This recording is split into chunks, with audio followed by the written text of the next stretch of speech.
Il comune di Sorso presenta Un sorso d'Africa, viaggio alla scoperta delle tradizioni Wolof, Anfiteatro Billellera, Sorso, 6-7 ottobre.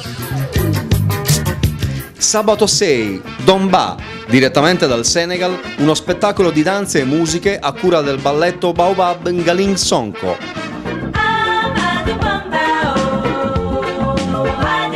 Domenica 7 ottobre, dalle 16 alle 19, Danziamo Tutti, seminario gratuito di danze folcloristiche senegalesi, con la compagnia diretta dal maestro Yaye Kati Sene. Alle 20:30, degustazione gratuita di piatti della tradizione culinaria senegalese. Alle 21:30, gran finale, con il concerto dei Baobab Ngaling Sonko.